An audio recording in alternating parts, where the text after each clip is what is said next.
കഴിഞ്ഞ ദിവസം നടത്തിയ പോഡ്കാസ്റ്റിൽ 3 മണിക്കൂറാണ് പ്രധാനമന്ത്രി നരേന്ദ്രമോദി മനസ്സ് തുറന്ന് സംസാരിച്ചത്. ഗുജറാത്ത് കലാപത്തെക്കുറിച്ചും പ്രധാനമന്ത്രി പദത്തിലേക്കുള്ള തന്റെ യാത്രയെക്കുറിച്ചുമെല്ലാം 3 മണിക്കൂർ മോദി സംസാരിക്കുന്നുണ്ട്. അതേസമയം അഭിമുഖം പുറത്തു വന്നതിന് പിന്നാലെ മോദിക്ക് വലിയ ട്രോളുകളാണ് നേരിടേണ്ടി വന്നിരിക്കുന്നത്. വിമർശനം ജനാധിപത്യത്തിന്റെ ആത്മാവാണെന്നും വിമർശിക്കുന്നവരെ ചേർത്ത് നിർത്തുകയും ചെയ്യുമെന്നതുമാണ് മോദിയുടെ പ്രസ്താവനയെ വലിച്ചു കീറുകയാണ് കോൺഗ്രസ് ചെയ്യുന്നത്. രാഷ്ട്രീയ വിമർശകരെ സ്വീകരിക്കാനോ ഉൾക്കൊള്ളുവാനോ തയ്യാറാകാതെ വിമർശകർക്കെതിരെ ജാമ്യമില്ലാ വകുപ്പുകൾ ചാർത്തി കേസെടുക്കുന്ന മോദിയുടെ ഈ പ്രസ്താവന കാപട്യമാണെന്നാണ് വിമർശനങ്ങൾ ഉയരുന്നത്. ഒരു സർക്കാരിന്റെ ഉത്തരവാദിത്തപ്പെട്ട എല്ലാ സംവിധാനങ്ങളെയും തകർക്കുകയും വിമർശകരെ ചരിത്രത്തിലില്ലാത്ത വിധം പ്രതികാര ബുദ്ധിയോടെ വേട്ടയാടുകയും ചെയ്യുന്ന പാർട്ടിയുടെ തലവനാണ് വിമർശനങ്ങളെ സ്വാഗതം ചെയ്യുന്നുവെന്ന് പറഞ്ഞത്. ഹിപ്പോക്രസിക്ക് അതിരുകളില്ല എന്നാണ് കോൺഗ്രസ് നേതാവ് ജയറാം രമേശ് പറയുന്നത്.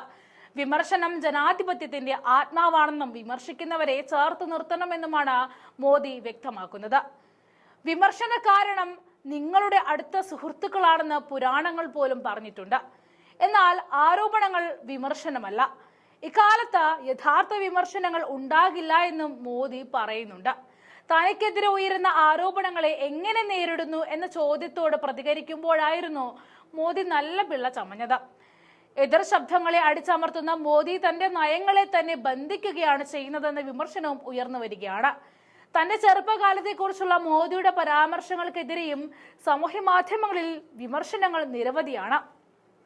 സത്യപ്രതിജ്ഞയ്ക്ക് പാകിസ്ഥാന് പ്രധാനമന്ത്രിയെ ക്ഷണിച്ചതിന് പിന്നാലെ കാരണവും മോദി പോഡ്കാസ്റ്റിലൂടെ വ്യക്തമാക്കുന്നുണ്ട്.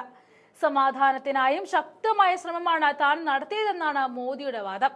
സമാധാനത്തിനാണ് പ്രാധാന്യമെന്ന ശക്തമായ സന്ദേശം ലോകത്തിന് നൽകാനാണ് തന്റെ ശ്രമമെന്ന് മോദി പോഡ്കാസ്റ്റിലൂടെ വ്യക്തമാക്കുന്നുണ്ട്. ലോകത്ത് എവിടെ ഭീകരാക്രമണം ഉണ്ടായാലും അതിന്റെ വേര് നീളുന്നത് പാകിസ്ഥാനിലേക്കാണെന്നും മോദി പറയുന്നുണ്ട്. ലോകയുദ്ധങ്ങളിലെല്ലാം സമാധാനം എത്രയും വേഗം പുനഃസ്ഥാപിക്കപ്പെടുമെന്ന് പ്രതീക്ഷിക്കാമെന്നും സമാധാനത്തെക്കുറിച്ചുള്ള ഇന്ത്യയുടെ വാക്കുകൾ ലോകം ശ്രവിക്കുന്നത് ഇത് ഗാന്ധിയുടെയും ബുദ്ധന്റെയും മണ്ണായതുകൊണ്ടാണെന്നും മോദി അവകാശപ്പെടുകയാണ്. സമാധാന ശ്രമങ്ങൾക്കുള്ള അവസരം ഉത്തരവാദിത്വത്തോടെയും സന്തോഷത്തോടെയും ഏറ്റെടുക്കുമെന്നും മാധ്യമങ്ങളുടെ വിലയിരുത്തലുകളാണ് പലപ്പോഴും ജനം സ്വീകരിക്കുന്നതെന്നും മോദി ചൂണ്ടിക്കാണിക്കുന്നുണ്ട്. ചൈനയുമായുള്ള ഇന്ത്യയുടെ ബന്ധം ശക്തമായി തുടരുമെന്ന് തന്നെയാണ് മോദിയുടെ മറ്റൊരു പ്രഖ്യാപനം. ഭാവിയിലും ആ ബന്ധം വളരുമെന്നും അതിർത്തി രാജ്യങ്ങളാകുമ്പോൾ അഭിപ്രായ വ്യത്യാസങ്ങൾ സ്വാഭാവികമാണെന്നും മോദി പറഞ്ഞ് അവസാനിപ്പിക്കുന്നുണ്ട്.